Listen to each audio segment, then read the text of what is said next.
आप सभी का मेरे दिव्य दृष्टि चैनल में स्वागत है। आज मैं आप सभी के लिए सावन मास मातम का पहला अध्याय लेकर के आई हूँ। आपको पसंद आए तो लाइक, शेयर एंड सब्सक्राइब करें। सोनक बोले, हे सूत, हे महाभागे, हे व्यास शिष्य, आपके मुख कमल से अनेकों आख्यानों को सुनते हुए हम लोगों की तृप्ति नहीं होती है, अपितु बार बार सुनने की इच्छा बढ़ती ही जा रही है। तुला राशि में स्थित सूर्य में कार्तिक मास का महात्म, मकर राशि में माघ मास का महात्म और मेष राशि में स्थित सूर्य में बैसाख मास का महात्म, और इसके साथ उन मासों के जो भी धर्म हैं उन्हें आपने भली भांति कह दिया। यदि आपके मत में इनसे भी अधिक महिमा में कोई मास हो तथा भगवत प्रिय कोई धर्म हो तो आप उसे अवश्य कहिए, जिसे सुनकर कुछ अन्य सुनने की हमारी इच्छा न हो। वक्ता को श्रद्धालु श्रोता के समक्ष कुछ भी छिपाना नहीं चाहिए। पहला अध्याय प्रारंभ। सूत जी बोले, हे मुनियों, आप सभी लोग सुने।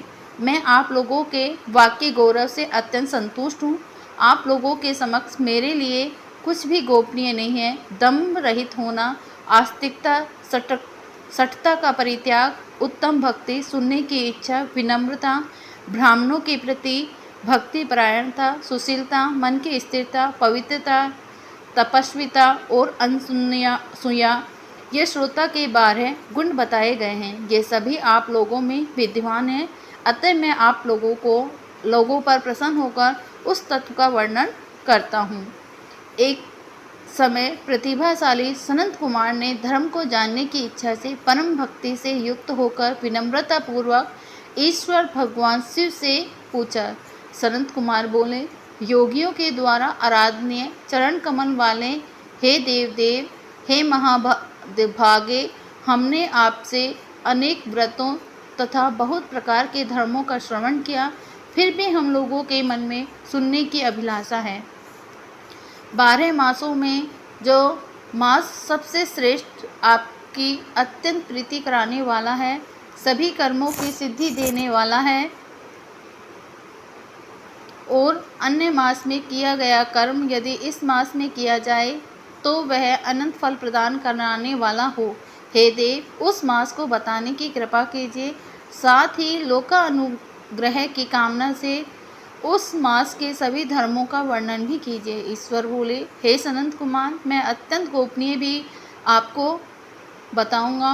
हे सुव्रत, हे विधि नंदन, मैं आपकी स्वर्ण इच्छा तथा भक्ति से प्रसन्न हूँ।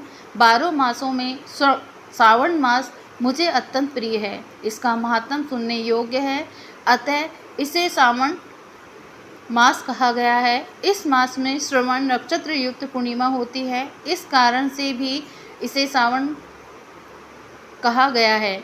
इसके महात्म के श्रवण मात्र से यह सिद्धि प्रदान करने वाला है, इसीलिए भी यह श्रावण संज्ञा वाला है। निर्मलता गुण के कारण यह आकाश के सदृश है, इसीलिए नभा कहा गया है।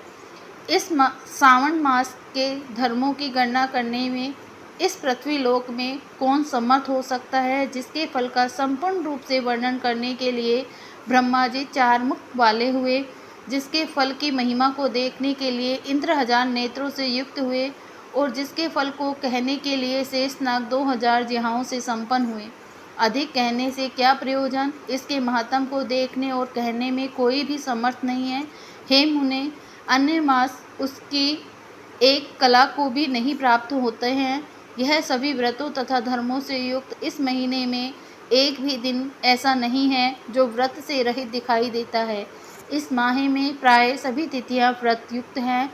इसके महात्म के संदर्भ में मैंने जो कहा है वह केवल प्रशंसा मात्र नहीं है। आतु जिज्ञासाओं, भक्तों, अर्थ की कामना करने वाले, मोक्ष की अभिलाषा करने वाले और अपने अपने अभिष्ट की आकांक्षा रखने वाले चारों प्रकार के लोग, ब्रह्मचर्य, गृहस्थ, वानप्रस्थ, संन्यास आश्रम वाले को इस सावन मास में व्रत अनुष्ठान करना चाहिए। सनत कुमार बोले, हे भगवान, हे संतम, आपने जो कहा कि इस मास में सभी दिन और सभी तिथियां व्रत रहित नहीं हैं, तो आप उन्हें मुझे बताएं किस तिथि में और किस दिन में कौन सा व्रत होता है, उस व्रत का अधिकारी कौन है, उस व्रत का फल क्या है, किस किस ने इस व्रत को किया, इसके उद्यापन की विधि क्या है, प्रधान पूजा कहाँ हो और जागरण करने की क्या विधि है, उसका देवता कौन है, उस देवता की पूजा कहाँ होनी चाहिए,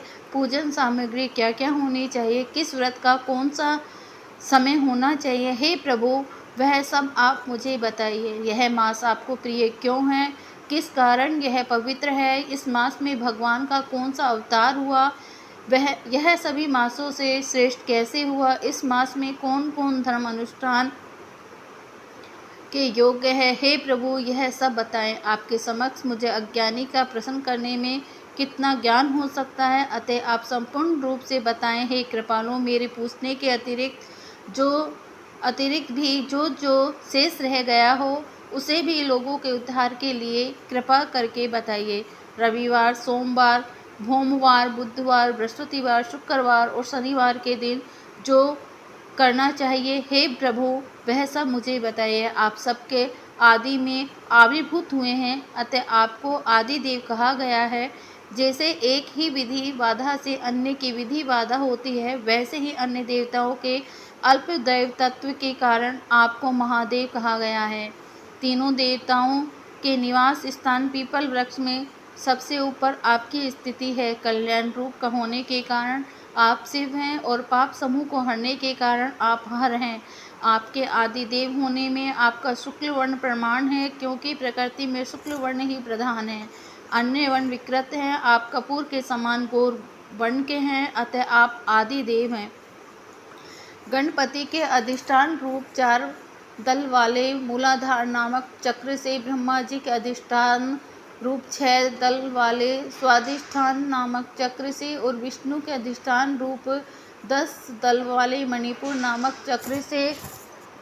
चक्र से भी ऊपर आपके अधिष्ठित होने के कारण आप ब्रह्मा तथा विष्णु के भी ऊपर स्थित है। यह आपकी प्रधानता को व्यक्त करता है। हे देव, एकमात्र आपकी ही पूजा से पंचायन पूजा हो जाती है, जो कि दूसरे देवता की पूजा से किसी भी तरह संभव नहीं है। आप स्वयं शिव हैं। आपकी बाईं जांघ पर शक्ति स्वरूपा दुर्गा, दाहिनी जांघ पर गणपति, आपके नेत्र में सूर्य तथा हृदय में भक्तराज भगवान श्री हरि हैं, विराजमान हैं। अन्न के ब्रह्मरूप होने तथा रास के विष्णु रूप होने और आपके उसका भोक्ता होने के कारण है ईशान, आपको श्रेष्ठतम में किसे संदेह हो सकता है। सबको विरक्ति की दिशा देने हेतु आप शमशान में तथा पर्वत पर निवास करते हैं। पुरुष सूक्त में उत्तामृत व्यत्यशानु इस मंत्र के द्वारा प्रतिपादन के योग्य हैं, ऐसा महर्षियों ने कहा है। जगत का संहार करने वाले हलाहल को गले में किसने धारण किया? महाप्रलय की क्रांति अग्नि को अपने मस्तक पर धारण करने में कौन समर्थ था? संसार रूप अंधकूप में पतन के हेतु कामदेव को किसने भस्म किया? आप ऐसे हैं कि आपकी महिमा का वर्णन करने में कौन समर्थ है? एक तुच्छ प्राणी मैं करोड़ों जन्मों में भी आपके प्रभाव का वर्णन नहीं कर सकता, अतः आप मेरे ऊपर कृपा करके मेरे प्रश्नों को बताइए। इस प्रकार श्री स्कंद पुराण के अंतर्गत ईश्वर संत कुमार संवाद में सावन मास महात्म्य में पहला अध्याय पूर्ण हुआ। बोलो हर हर महादेव।